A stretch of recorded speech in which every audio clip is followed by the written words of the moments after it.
आज हम लोग बात करने वाले हैं IIT JEE series lecture number 15 पर।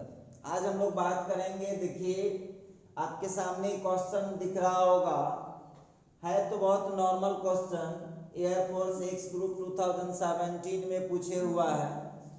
तो यहाँ पर पूछता है इफ ए इज 3/4 मैट्रिक्स, ध्यान दीजिएगा, लिख रहा है A is 3/4 मैट्रिक्स है and B is a matrix, और B मैट्रिक्स है सच दैट, इस प्रकार की A dash B and B into A dash are both defined. मतलब कि B उस टाइप का मैट्रिक्स है, उस ऑर्डर का मैट्रिक्स है जिसमें transpose of A into B and B into transpose of A both defined, दोनों डिफाइन कर जाता है। तो बोलता है तो then B is of the type, तो B किस टाइप का मैट्रिक्स है आपको बताना है। तो चलिए जरा हम लोग इस पर बात करते हैं, देखते हैं कैसे इस क्वेश्चन को हम लोग सॉल्व कर पाएंगे। थोड़ा सा इस पर हम लोग बात कर लें, अच्छा होगा। सॉल्यूशन करता हूं, देखिएगा, हम लोगों को पहले तो मानना चाहिए लेट ऑर्डर ऑफ बी, वही पता लगाना है m बाई n। जरा गौर कीजिएगा, ऑर्डर ऑफ बी, बी का ऑर्डर हमने मान लिया कि यह m बाई n ऑर्डर का है, ठीक है। अच्छा अब चलिए, तो अब हो जाएगा therefore order of transpose of B कितना हो जाएगा, n बाई m हो जाएगा, and order of A is equal to, order of A is equal to कितना है, 3/4 है। तो यहां से हम कह सकते हैं देयरफॉर ऑर्डर ऑफ A का ट्रांसपोज, ट्रांसपोज ऑफ A का ऑर्डर कितना हो जाएगा, तो ये हो जाएगा 4/3। चलिए आपको क्या बोलता है, A डैश B, मतलब transpose of A into B भी निकलना चाहिए और B into transpose of A भी निकलना चाहिए। अब देखिए यहाँ पर हम बात करने वाले हैं transpose of A into B का, घबराइएगा नहीं। तो ट्रांसपोज ऑफ A का जो ऑर्डर है वो कितना है, 4/3 इंटू में लेते हैं, और B का ऑर्डर कितना है, m/n।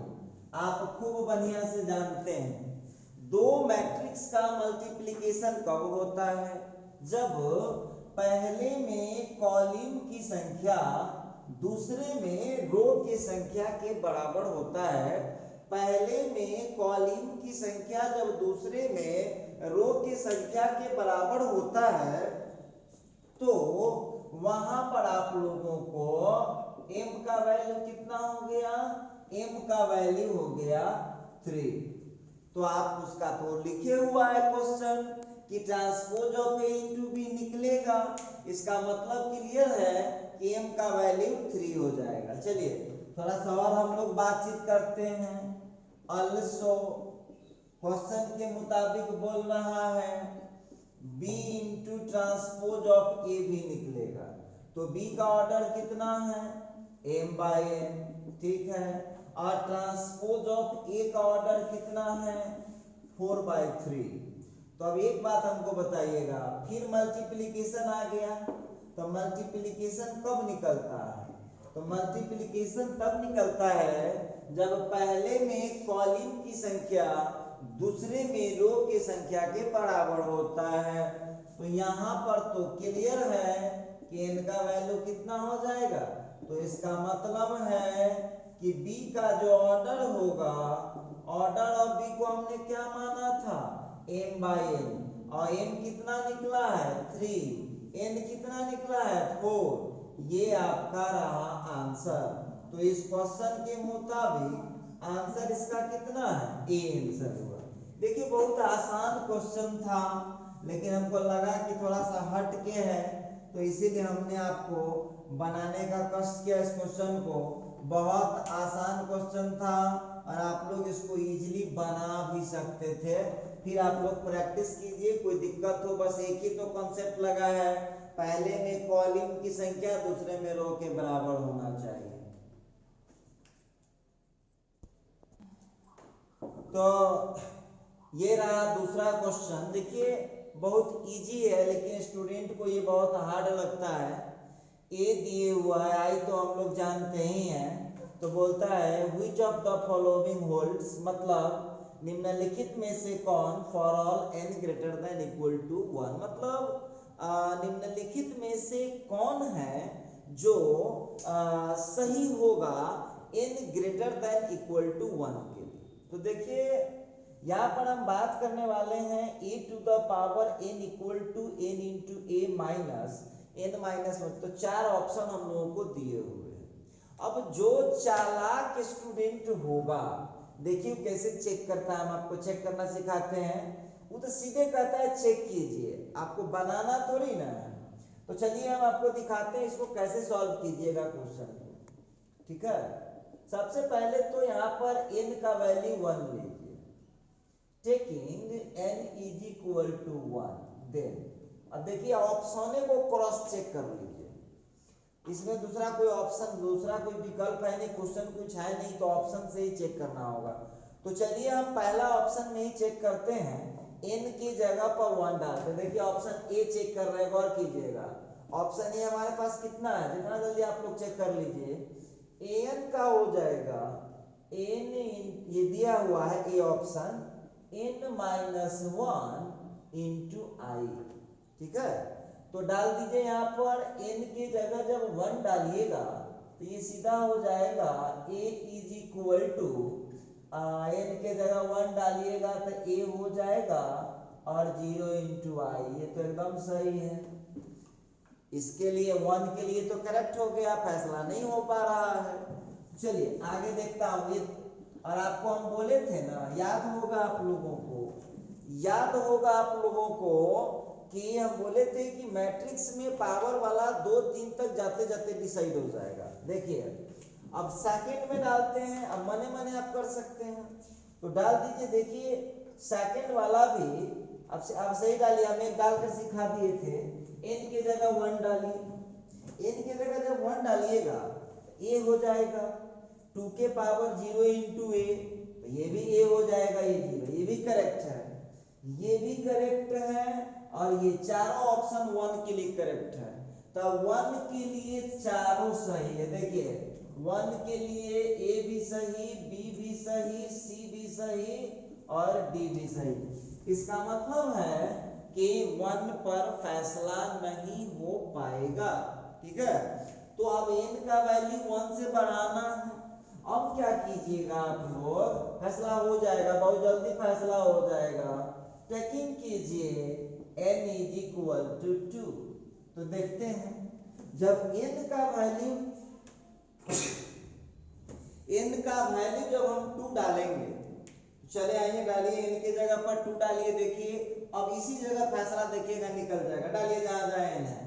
अब ऑप्शन ए के लिए चेक करता हूं, तो क्या हो जाएगा, यहाँ पर a square is equal to 2 into a plus 2 minus 1 into i, तो सीधे आई। अब आप लोगों को यहाँ पर मल्टीप्लाई करके चेक करना पड़ेगा, तो हम एक चेक करके दिखा देते हैं। n के जगह पर क्या डलाया है, 2 डलाया, जहां जहां n है वहां पर 2 डाल दीजिए। चलिए अब आप लोग दोनों तरफ निकाल के चेक करिए, a स्क्वायर जो जिस पर जो सही हो जाए ना, अब a को आप यहाँ पर 2 टाइम मल्टीप्लाई कर लीजिए, देखिए क्या होता है। a को आप 2 टाइम मल्टीप्लाई कीजिए, अभी पता चल जाएगा 2 इंटू ए। देखिए हम सिखा रहे हैं, हम तो आंसर जान ही रहे हैं क्या होगा, लेकिन आपको सिखाना है, इसीलिए हम ऐसा हुलहुल्ली नहीं कर सकते, ठीक है। अब n की जगह पर जब हमने 2 डाला तो ऑप्शन ए चेक कर लेते, क्या दिक्कत है।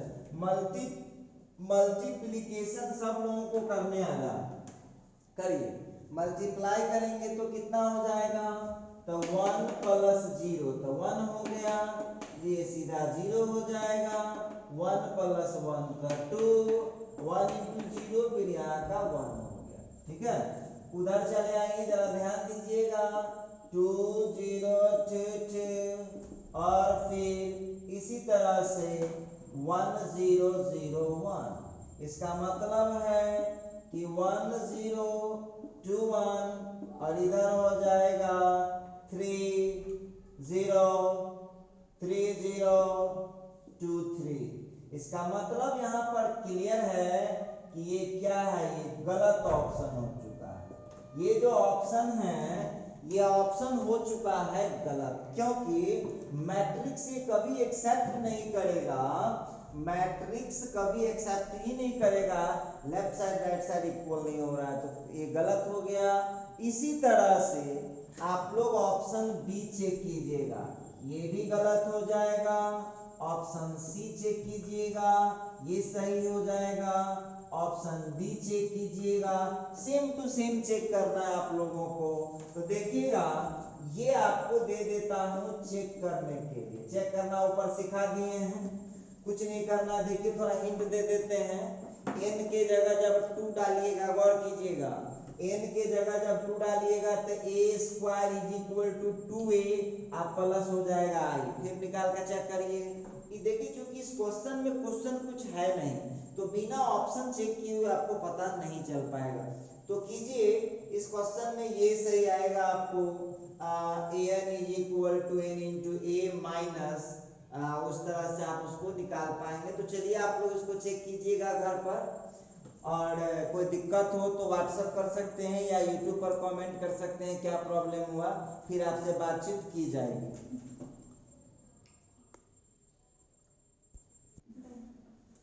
अच्छा आप देखिए क्वेश्चन आ रहा है, बहुत इजी क्वेश्चन है, लेकिन आप लोगों को है ना एक भ्रम पकड़ लिया रहता है कि आईआईटी में पूछा था बड़ा बीमारी होगा। देखिए ये क्वेश्चन है आईआईटी जेईई मेन 2010, ये लीजिए 2010 का ये क्वेश्चन है।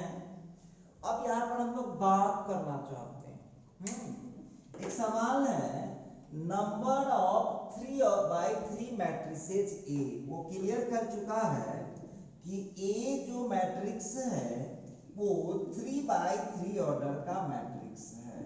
मैं नहीं बोल रहा हूं, ये क्वेश्चन बोल रहा है। देखिए ये क्वेश्चन बोल रहा है कि ये 3/3 ऑर्डर का मैट्रिक्स है।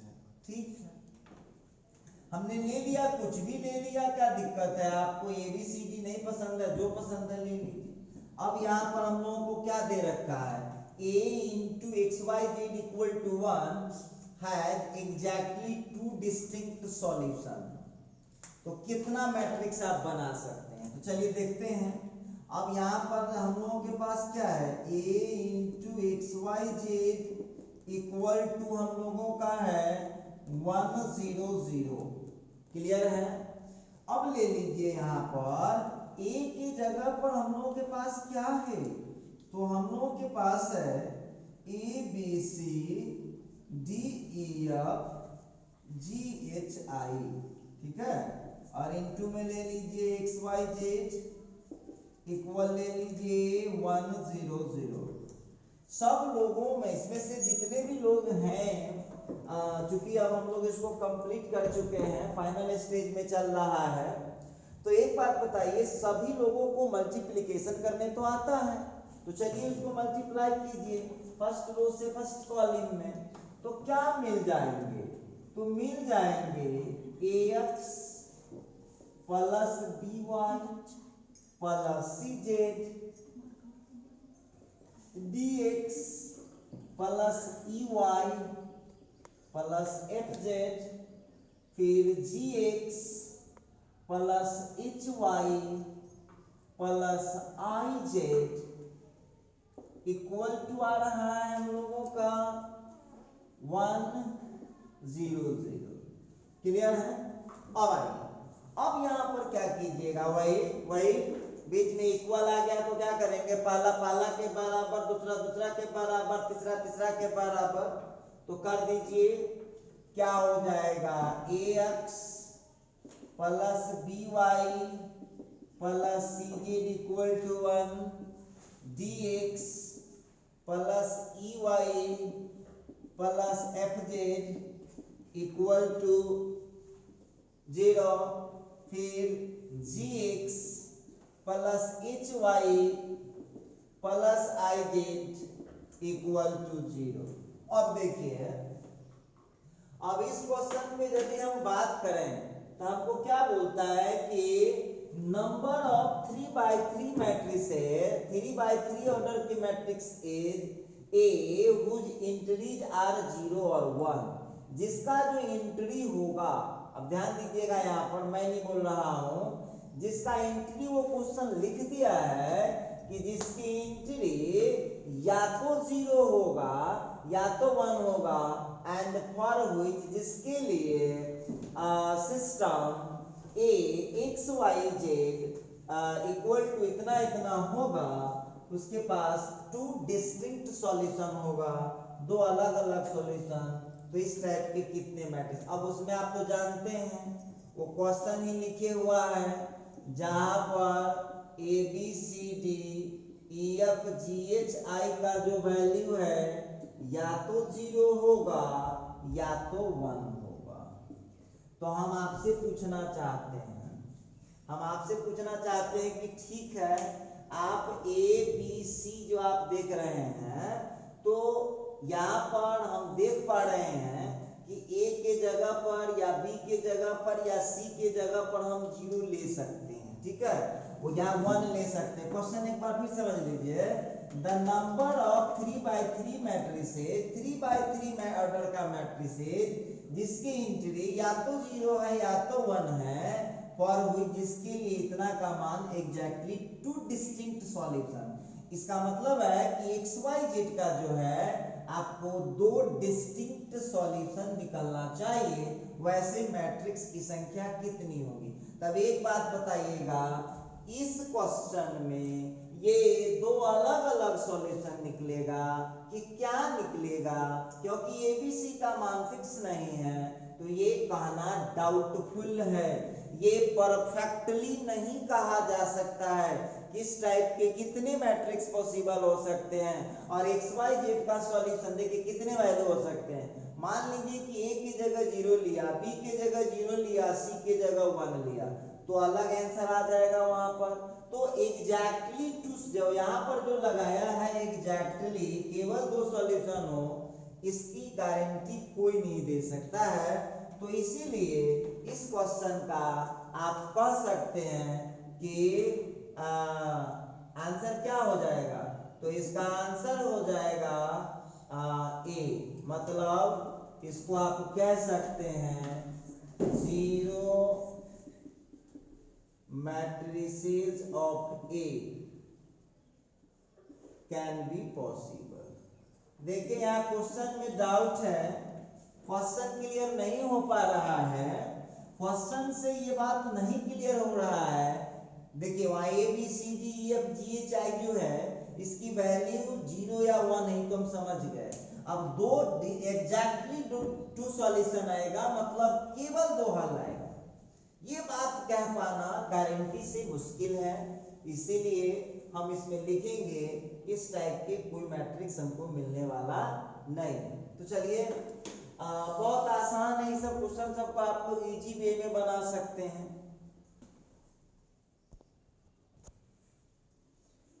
तो चलिए क्वेश्चन आ गया हम लोगों के सामने, S is equal to a 2x2 order का मैट्रिक्स है जिसमें aij बिलोंग्स टू 0, 1, 2। देखिए अब अपना अपना समझदारी की बात है, समझदारी की बात ये है कि यहाँ लिखा aij का जो वैल्यू होगा वो 0, 1, 2 होगा। इसका मतलब क्लियर है कि इसकी जो एंट्री है वो 3 ही एंट्री यूज करना है, 0 नहीं तो 1 नहीं तो 2। देखिए ध्यान दीजिएगा, 0 नहीं तो 1 नहीं तो 2। तो आप लोगों को यहाँ पर पता करना है then the number of non singular matrices.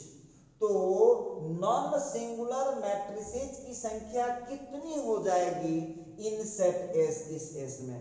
और देख लीजिएगा ये ए आई जे लिख दिया ना, इसका मतलब है कि ये जो एलिमेंट दिख रहा है आपको आपको 3 ही एलिमेंट लेना है।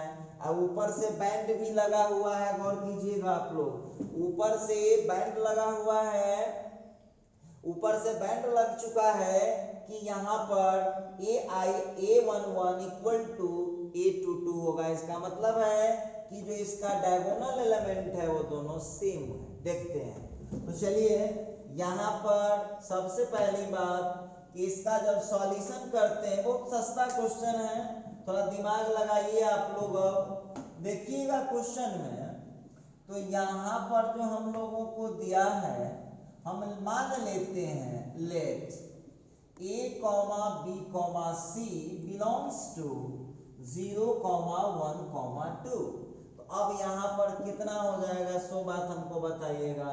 तो ये जो मैट्रिक्स हम लोगों को आने वाला है, तो इस जो हम लोगों को आएगा इस जगह पर, इस तो चूंकि सेट है, तो यहाँ पर जो हम लोगों को आएगा एक मैट्रिक्स हम कंसीडर कर लेते हैं। देखिए, तो वो हो जाएगा A, B, C, A।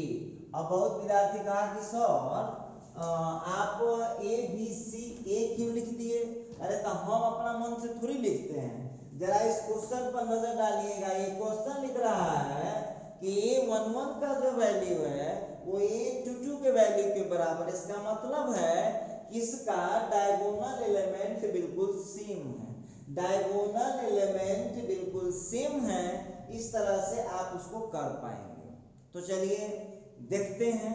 अब हमको इसको प्रूफ करना है नॉन सिंगुलर। तो नॉन सिंगुलर प्रूफ करना है, तो नॉन सिंगुलर के लिए सबसे पहले इसका हमको डिटरमिनेंट निकालना है, ए स्क्वायर अब माइनस बी सी।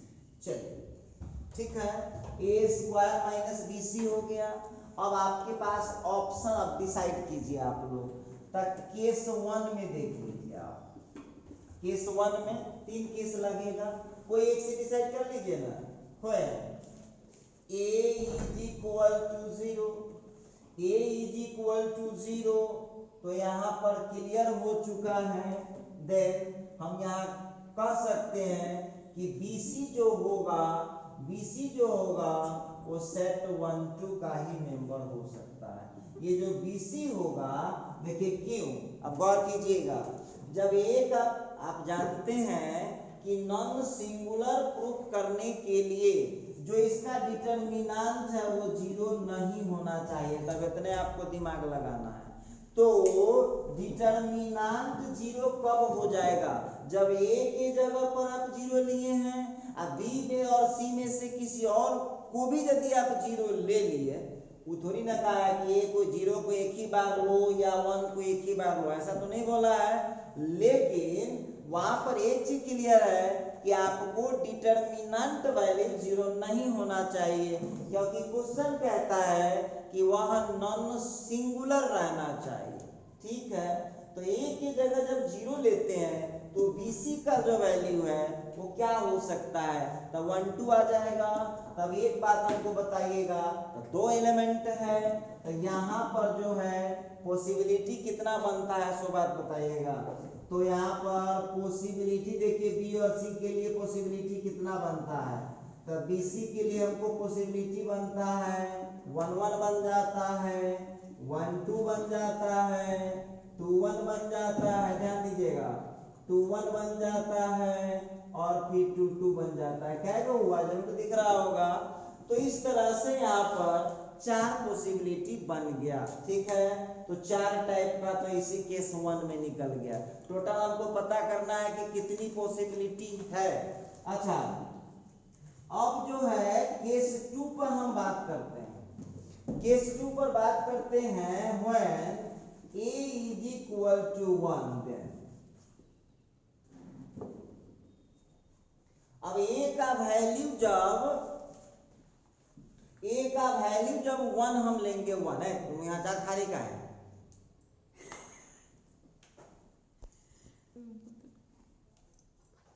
अच्छा दिमाग लगाइए, जब A की जगह पर आप 1 लेते हैं तो B के जगह कुछ भी ले सकते हैं, 1 भी ले सकते हैं, C के जगह। तब B और C देखिए, ध्यान दीजिएगा, जब ए के लिए आप 1 ले लिए, ध्यान देने वाली बात होगी, जब ए के लिए आप 1 ले लिए तो बी और सी के लिए 1 को छोड़ करके लेना पड़ेगा।